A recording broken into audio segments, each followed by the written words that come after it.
Hello दोस्तों, कैसे हैं सब। मैं हिमांशु स्वागत करता हूं आप सबका आपके अपना चैनल कॉमिक वर्ल्ड पर। तो चलिए दोस्तों, आज शुरू करते हैं राज कॉमिक्स में वर्ल्ड टेररिज्म सीरीज में नागराज की जर्मनी सीरीज की पहली comics order of Babel. Auschwitz Birkenau 1940। Lieutenant colonel Rudolf Hoss. I am the hero of this Auschwitz concentration camp.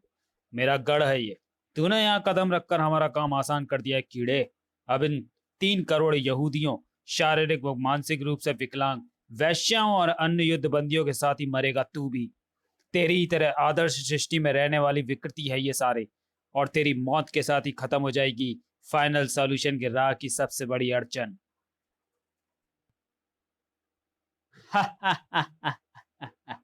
मारा गया नाजियों का सबसे प्रबल शत्रु।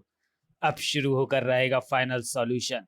हमारे आदर्श युग की स्थापना का अंतिम चरण अपने चरम पर है मानसूद सेयर।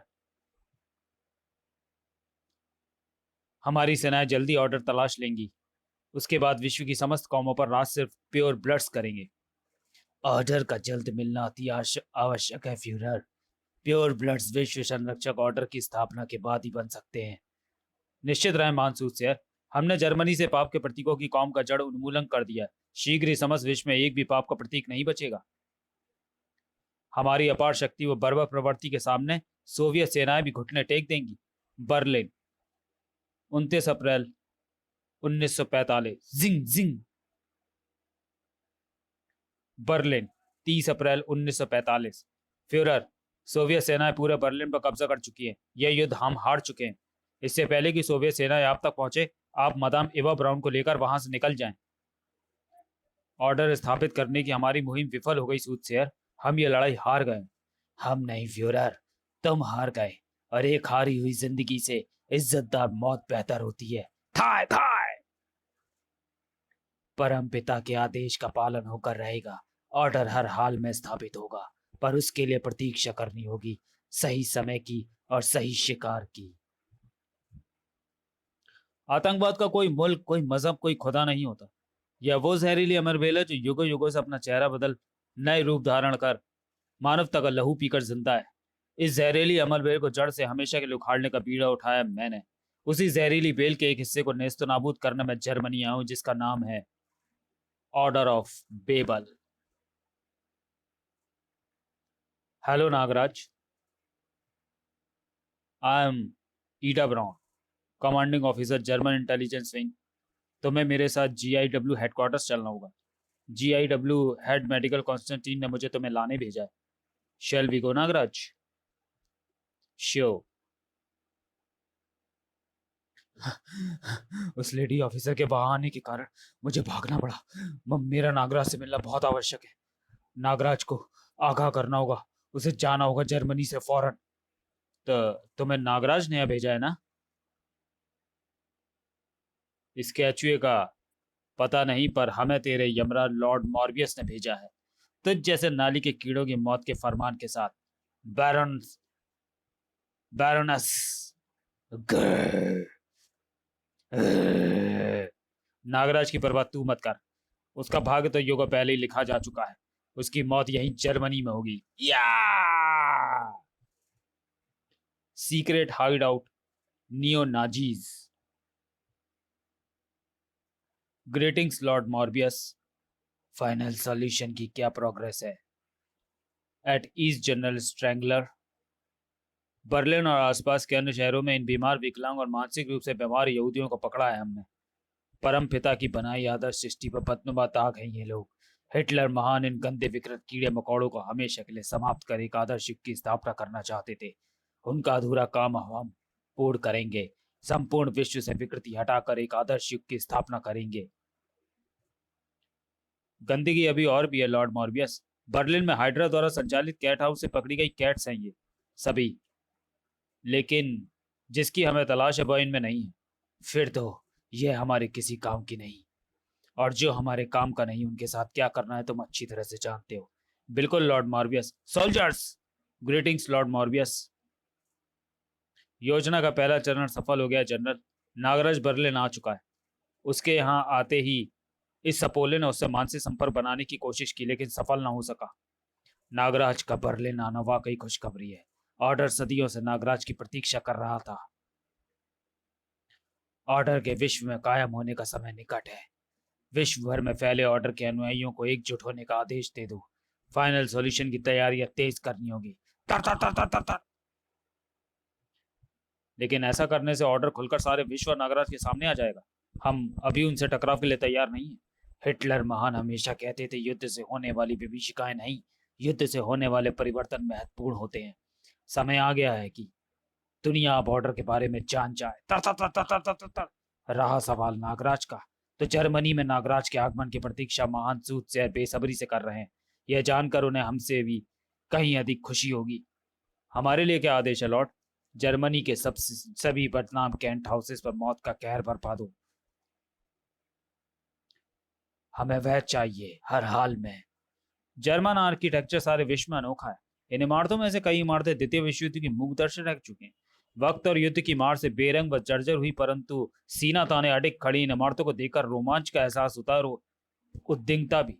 बहुत कम लोग जानते हैं कि युवा काल में तानाशाह हिटलर एक आर्किटेक्ट बनना चाहता था, लेकिन आर्किटेक्चर स्कूल ने उसे अयोग्य करार दिया।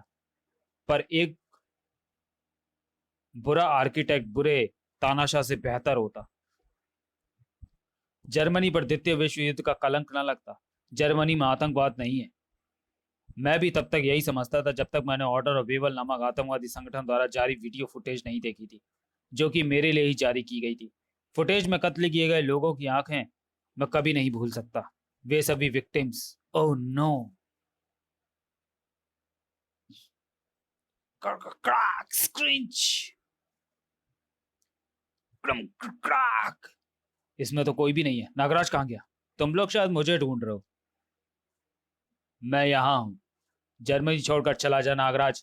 तेरे लिए मौत के सिवा यहाँ कुछ नहीं है। मुझे भी यहाँ मौत ही चाहिए, लेकिन मेरी नहीं, आतंकवाद की मौत। इनकी पोशाकों पर भी वही चिन्ह जो उस वीडियो फुटेज में दिखाई दे रहे आतंकवादियों की पोशाकों पर था। मतलब मेरा सामना ऑर्डर ऑफ बेबल ग्रुप से हो रहा है।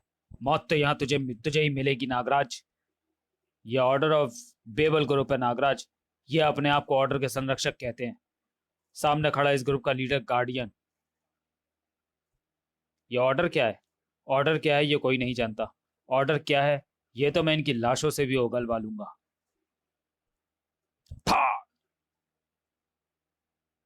यह लोग अपने आसपास की इमारतों पर कलाबाजियां खाकर मेरे सर्पों से बचने के लिए लड़ने की पार्कोर शैली का प्रयोग कर रहे हैं। थोड़ थोड़। साथ ही इमारतों का प्रयोग ये लोग अपनी कलाबाजियों को दुगनी गति देने के लिए भी कर रहे हैं। इन्होंने इतने मासूमों का खून बहाया सिर्फ मुझे यहाँ बुलाने के लिए, और अब मुझे ही यहाँ से जाने के लिए कह रहे हैं। ये बात समझ से परे है। ये क्या? Anti attack grenade number 74 sticky bomb. यह द्वितीय विश्व युद्ध के दौरान पहली बार प्रयोग में लाए गए थे। सेफ्टी पिन निकालने के लगभग 10 सेकंड बाद ये अपने चिपकने के स्थान के परखच्चे उड़ाते हुए फट जाते हैं। उफ। स्टिकी बॉम्ब से मेरी कलाई को बुरी तरह जकड़ लिया है। बचाव के लिए सर्व सैनिक भी मेरे शरीर से बाहर नहीं आ सकते। मेरे पास 10 सेकंड से भी कम समय है अपने आप को बचाने के लिए। काकूम बड़ा। कहा था नागराज से कि उसके लिए यह मौत के अलावा कुछ नहीं है। मान लेता तो इस दर्दनाक मौत से बच जाता। चिथड़े तक नहीं बचे उसके। उसके चाहने वालों को उसकी लाश तक देखने को नहीं मिलेगी। वाकई नागराज की लाश तक देखने को नहीं मिलेगी, क्योंकि नागराज अभी जिंदा है। मैं तो तुम्हारे स्टिकी बॉम्ब से बच गया, पर मेरे ध्वंसक सर्पों से तुम लोग कतई नहीं बच पाओगे। तुम्हारे शरीर में जरा सी हरकत इन ध्वंसक सर्पों को फटने का इशारा होगी। तब तक मैं जरा तुम्हारे बाप गार्डियन से मेलजोल बढ़ा लूं। ओह बूम बूम। स्टिकी बॉम्ब्स को अपने शरीर से छुड़ाना वाकई मुश्किल था, लेकिन तब नहीं जब कोई मेरी तरह अपने शरीर से अपनी कैंचुली अलग कर सकता हो। ओह नहीं, मलबे का वो बड़ा टुकड़ा हम पर गिरने वाला है। बचना नामुमकिन है। हे बाबा गोरखनाथ, बुर्जी का दूसरा टुकड़ा उस बच्चे पर गिरने जा रहा है, और उसे बचाने जितना समय नहीं है मेरे पास। ये क्या हो गया?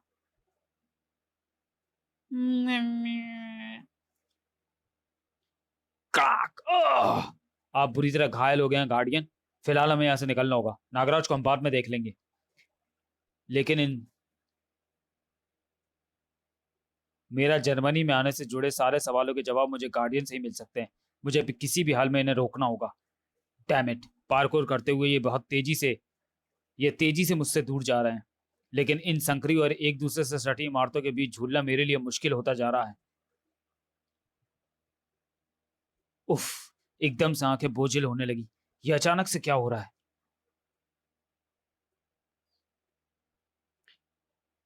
ये क्या? ये मेरा भ्रम है या फिर वाकई मुझे हवा में कुछ दृश्य उभरते दिखाई दे रहे हैं? कहीं ये कैंचुली उतारने का दुष्प्रभाव तो नहीं? नाजी स्वास्तिक, नाजी स्वास्तिक वाली पोशाकें, ये तो नाजी सैनिक हैं।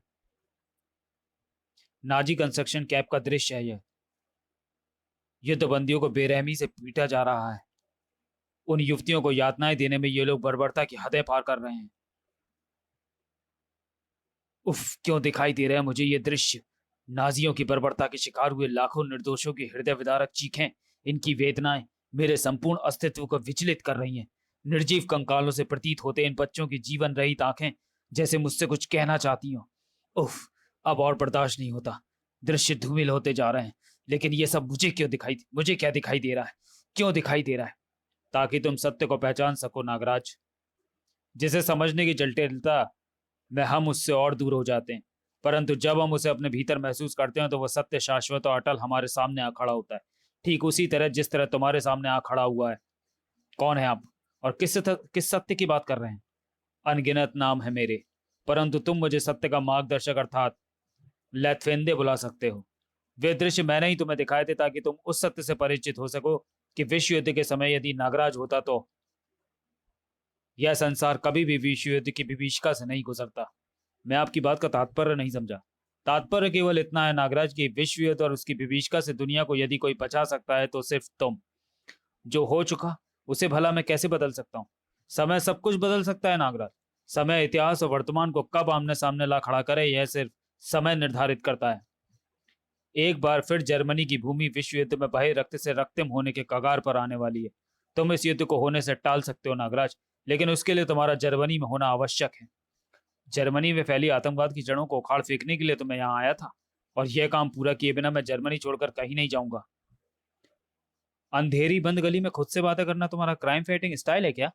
एडा, मैं खुद से नहीं मार्गदर्शक से बात। यहाँ सिर्फ अंधकार है नागराज, कोई मार्गदर्शक नहीं। तुम भ्रमित हो रहे हो। खैर, पहले ही बहुत देर हो गई, हमें चलना चाहिए। अरे, वे लेथफेंदे कहाँ गए? क्या एडा को नहीं दिखाई दिए वे? तो चलिए दोस्तों, वीडियो को यहीं समाप्त करते हैं और मिलते हैं नागराज की जर्मनी सीरीज की कॉमिक ऑर्डर ऑफ बेबल के दूसरे भाग में अगले वीडियो में। तब तक के लिए धन्यवाद।